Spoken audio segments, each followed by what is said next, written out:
चलिए भाई थोड़ी इस तरफ आओ ना।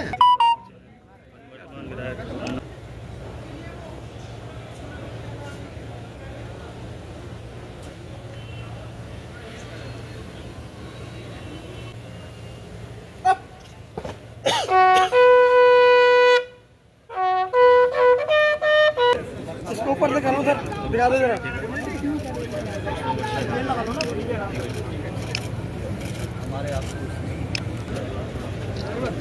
दुखद है, एक मूर्धन्य आंदोलनकारी जिन्होंने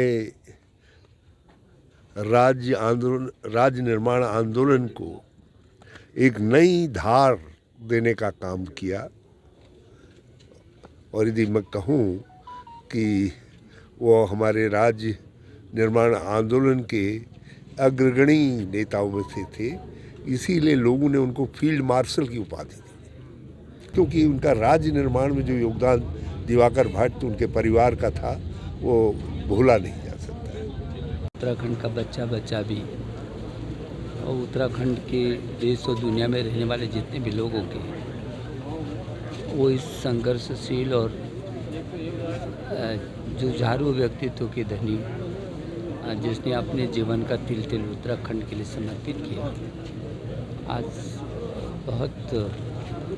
बहुत ही दुखी मन से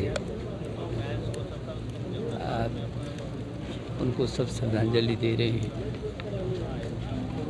दिवाकर भाई का हम लोगों का संघर्ष 75 और 80 से हम लोगों ने साथ साथ काम किया है। एरी जी बैठी है साथ में, और 80 के दशक से हम लोगों ने लगातार विभिन्न तरीके के संघर्षों को किया।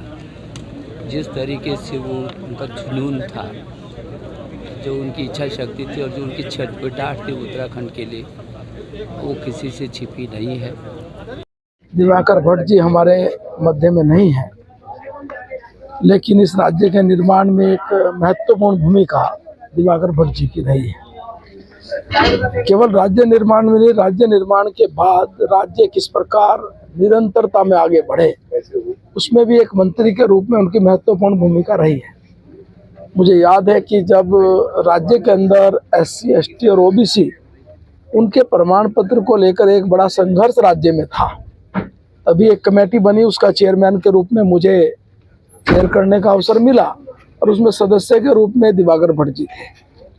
हम लोगों ने देश के जो नए राज्य बने थे, छत्तीसगढ़ और झारखंड, उनका भी अध्ययन किया। हम लोगों ने अन्य राज्यों का भी अध्ययन किया हिमाचल को लेकर, और तब हमने SC, ST और OBC को कैसे प्रमाण पत्र मिले इसके लिए एक पूरी लगभग जन सुनवाई की। लगभग 2000 से ज़्यादा लोग हमारे पास आए। दिवाकर भट्ट जी और हम सब ने मिलकर एक सर्वसम्मति से तय किया कि कैसे SC, ST और OBC के प्रमाण पत्र बने, और वो एक समिति, हमने पूरी समिति ने एक रिपोर्ट तैयार करके विधानसभा में पेश की। आज राज्य के अंदर जो समस्या का समाधान हुआ, उसमें बहुत बड़ी भूमिका, मैं कहूँगा, भले ही मैं चेयरमैन था लेकिन सदस्य के रूप में दिवाकर भट्ट। बहुत बड़े सिपाही थे, उत्तराखंड क्रांति दल के भी सिपाही थे और हमारे एक अच्छे मित्र थे। राज्य बना, राज्य बनने के बाद भी बहुत सारी चीज़ें नहीं हो पाई जिनको लेके भट्ट जी लगातार चिंतित थे। हम लोग मिल बैठ के इस पर विचार करते थे कि कैसे ये स्थिति सुधरेगी, और आज वो हमारे बीच नहीं रहे।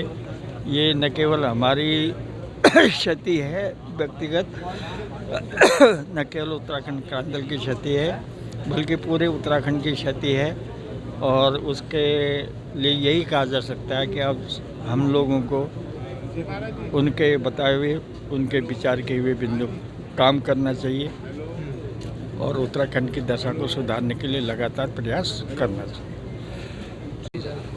देखिए, आज पूजनीय स्वर्गीय दिवाकर भट्ट जी का जो यहाँ पर अंतिम संस्कार किया गया है, वो पूरी श्रद्धांजलि के साथ, राजकीय सम्मान के साथ किया गया है। और यहाँ पर पूरे राज्य भर से जनप्रतिनिधि लोग और समाज सेवी लोग और सभी लोग यहाँ पर उपस्थित हैं, और हम सभी लोग मिलकर स्वर्गीय दिवाकर भट्ट जी को भावभीनी श्रद्धांजलि देते हैं। कौन कौन सा जनप्रतिनिधि काफ़ी स्थानीय, उत्तरकाशी, टिहरी, रुद्रप्रयाग, हरिद्वार, देहरादून, सभी स्थलों से काफ़ी भारी संख्या में जनमानस यहाँ पे उमड़ा है। जो है राजकीय सम्मान के वो आज जो है जी देखिए, माननीय मुख्यमंत्री जी के निर्देशों के क्रम में आज यहाँ पर राजकीय सम्मान के साथ श्रद्धांजलि तो दी जा रही है, साथ ही पूरे हमारे पूरे जनपद में राजकीय अवकाश भी घोषित किया गया है।